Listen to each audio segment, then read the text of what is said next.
Your book is aptly titled The Perils of Being Moderately Famous. And you describe one of those perils as an existence in a perpetual state of limbo, right? Because you're neither this massive megastar nor you're the average Joe. And in your book, you went back to an anecdote where you were in this department store and one person recognized you, a couple people did, but not everyone did. And you said, they had asked you, hey, are you famous? And that incident left you feeling with this odd mixture of embarrassment and self-importance. And that's a very interesting conundrum to be in. How did you come to embrace this type of liminality as part of your identity? Well, it's not been easy, and the incident you're referring to actually it took place in London, and of course if you've been to Oxford Street, you know that you run into most of India when they're holidaying in London on Oxford Street. And I'd gone with some of my friends from university who they'd understood that I've become relatively famous. So when a bunch of Indian girls stopped and were pointing at me, they were impressed. They were English friends of mine, and they were quite impressed, and they said, oh, you really are famous. And I was feeling quite self-important at that point, until I overheard one of the girls asking someone else, do you know who she is? And the other person said, yeah, of course. And I was like, oh, wow, I have a lot of Instagram followers. And they said, she's Saif Ali Khan's sister. And I was like, oh, God, they don't even know my name. So I think that's where I fit in, where I am recognized. Often, they do know my name. More often than not, it's because of Rang De Basanti. I have done other films as well. And more often than not, I'm recognized by association for someone more famous in my family that I'm related to. Everyone has their own personal favorites. Tiger Patodi, some Sharmila Tagore, some Saif Ali Khan. Mainly the country is in love with Taimur now. So I'm Taimur's aunt. And these are things, it's very worrying. But these are things that I think, because from a very young age, I've grown up around fame and fortune to an extent. I think as a result of that, I haven't taken fame very seriously. Also because my parents wore it with so much ease and grace, I suspect. I just thought it was, not something to really aspire towards, and it's all right to participate. It's not necessarily it's okay also not to excel at everything. And just by definition, not everybody can excel. Not everybody can come number one. But that doesn't mean that we don't accept ourselves, that we don't love ourselves, and that we don't enjoy the space that we're in. So I was trying to think of a time when I fought against that, and really I think from a very young age I was just happy being me, and I was happy being in the middle, in a family of achievers, in an industry where there are of course a lot of people who are more famous than you, more successful than you, and I really enjoy the space that I'm in. So I think the idea is to live in the present. If you're constantly trying to be somewhere else, to be better than what you are, to be happier than where you are, you're going to be, you're not going to be happy, you're not going to be content for your whole life, and what's the point of that? Right. I mean, as you say, in the middle. And I think, you have such a unique perspective. You have this inside look and personal experiences with this superstardom, yet the other side where it's, hey, I'm creating life on my own terms, and success means what it means to me on my own terms. To be able to navigate these two diametrically opposite worlds is very, very difficult. Do you see this as a blessing or a curse? I see it as just a fact of life. I mean, it's my life, and there's lots of advantages of being me. I joke about being moderately famous by saying it can be frustrating because, for example, when you go to the airport, you have to be in queue to get into the airport sometimes, or to check in. So of course, when I'm standing in that queue, I'm recognized, and people will come up to you and take, the selfies that we love to take, and we all look so good in. But you're not that famous where you can jump the queue and get to the front, so you get stuck. So it's a little annoying that way. You can get bookings at restaurants because you can say, oh, I'm Soha Ali Khan. And then, of course, but your meal is not paid for because you're not Saif Ali Khan. Again, so these are things. You get an access, you get an insight to both worlds. But again, it's all relative. And I laugh at the fact that there's a national newspaper that actually tables how famous you are every month. And I've seen myself in that ranking go from, number, I think I was 49, I became pregnant and I went up, It takes odd things and you suddenly become more famous. And then, it wasn't very interesting and I think I was kicked off. My personal best was 11 and I got very excited. I don't know what I did that month. But, I don't know how you I don't know how you measure these things, but people do. And I think, again, I get through it and I think the juxtaposition becomes easier when you tend not to take yourself too seriously. Right. I mean, that's definitely part of the answer to my next question is, you handle this with so much ease and you make it look so easy. But there must be days where you feel inadequate. There's so many people around you that are doing so many wonderful things and they're all over social media. How do you handle and cope with that potential fake feeling of inadequacy? Well, you keep thinking, if they're professionally successful, they must be deeply unhappy, obviously, because, their love life must suck. That's what I think. And it helps me get through most days. And I'm like, I have a cute baby. But apart from that, I think that, I've forgotten the rest. I think that's actually deeply the most honest thing I've probably said. That's very authentic, and that's exactly, I wouldn't have guessed that, but that's a very authentic answer. I think we all do that.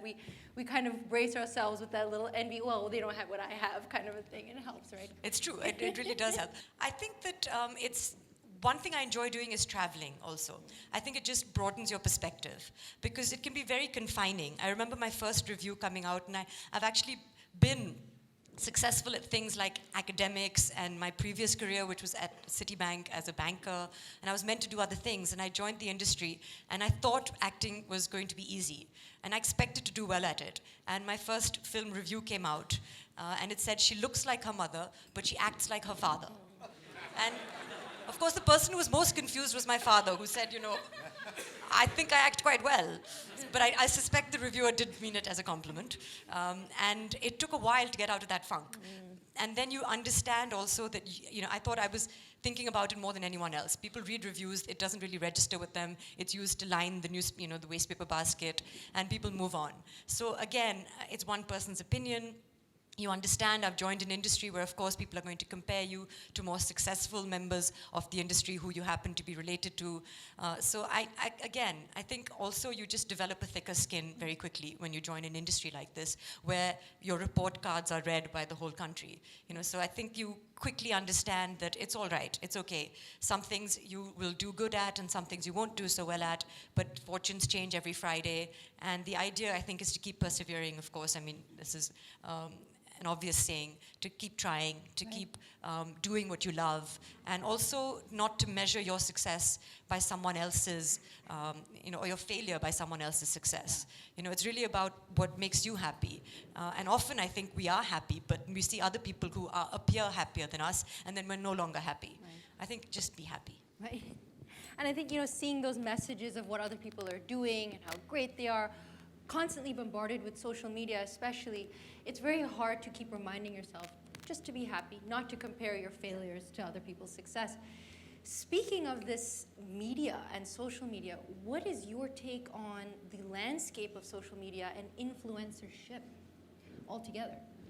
It's interesting because I am on social media and I love many things about it. We use it, it's a tool for various things.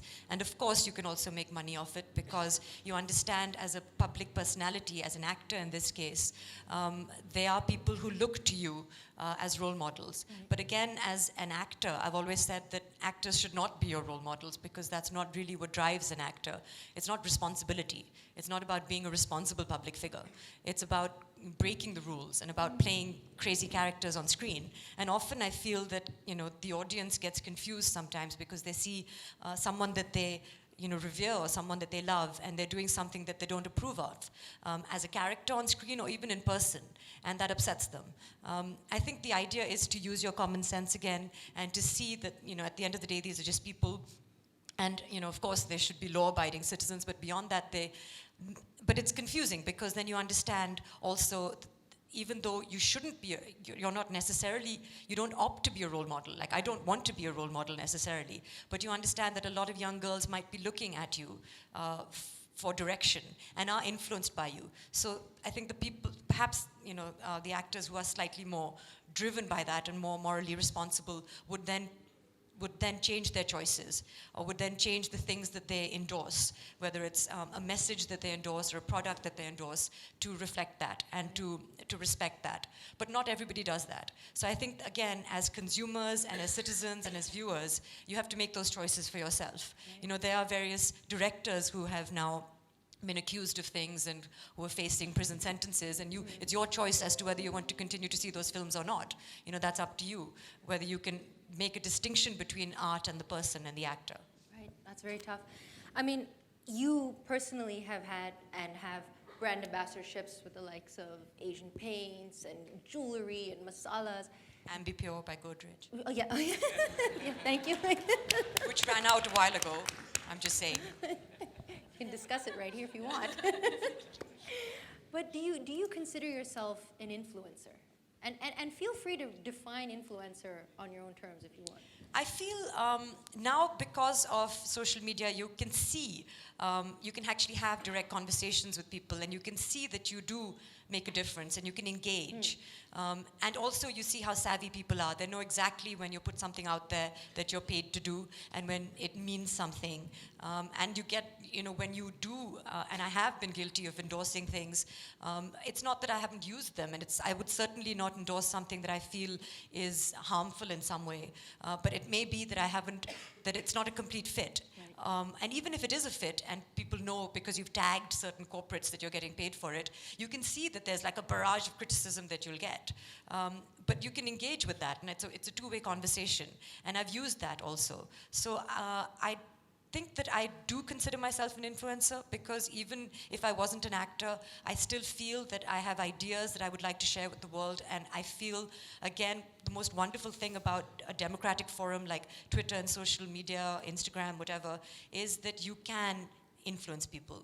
And why not if you feel that you have an idea that will make the world a better place? And I feel like I have a few of those. So I do consider myself an influencer. I love engaging, which is why people say, oh, you know, sometimes you get trolled. I also enjoy that, because I feel not everybody thinks the same way. And thank God they don't, because we don't want to live in a country of clones.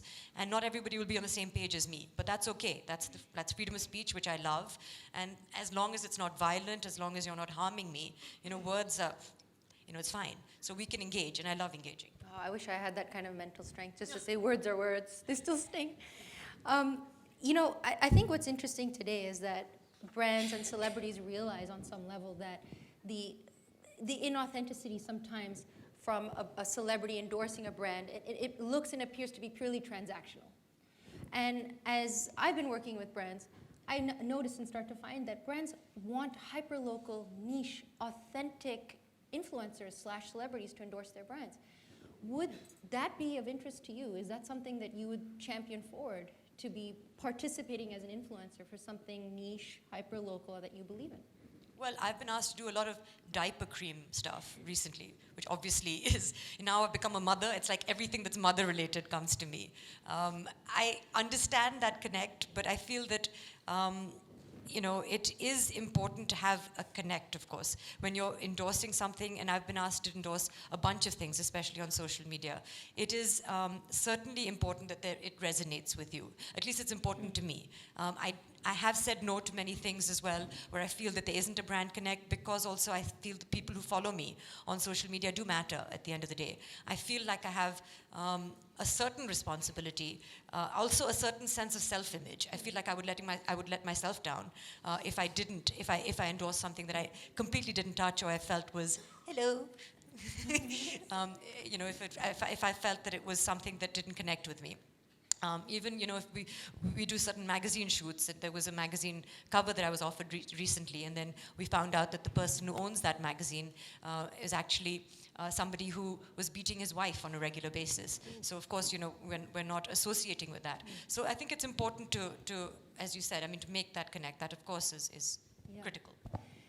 I mean, just after reading your book and feeling like I got to know you, would you identify yourself as a brand ambassador or an influencer for self-love? Of course, for self-love, for acceptance, for embracing yourself, and I think we need more of that. And I think that's what the book has been referred to, the style of the book as self-deprecating humor. Right. And I keep saying it's not self-deprecating, it's about self-love. And some of the roadblocks that I came to in the book were especially dealing with my career, where I couldn't write anymore, and I realized that was because I was being too hard on myself. And I had to really step away. And it's as if, like I wasn't allowing myself to do that to myself. And it is completely, I'm completely a brand ambassador for self-love, and we really need to, as I said, stop thinking about how we can be happier and just be happy. Right. So Inaya's in your life now. The family she's been born into this next generation, so obviously from the Tagore side, your royal family heritage now, what Saifeen are doing, what you're doing, what Kunal's doing, this poor little girl, there's so much pressure already. And what advice would you give her when she can understand you, to help her and guide her through the world, because the world is going to expect so much of her tiny little feet? Yes, it's true. And I think that, again, life is different now. So I think the idea is also to tailor your advice to changing times, because social media didn't exist when I was young. And the media wasn't interested in children or the children of actors in the way that they are today.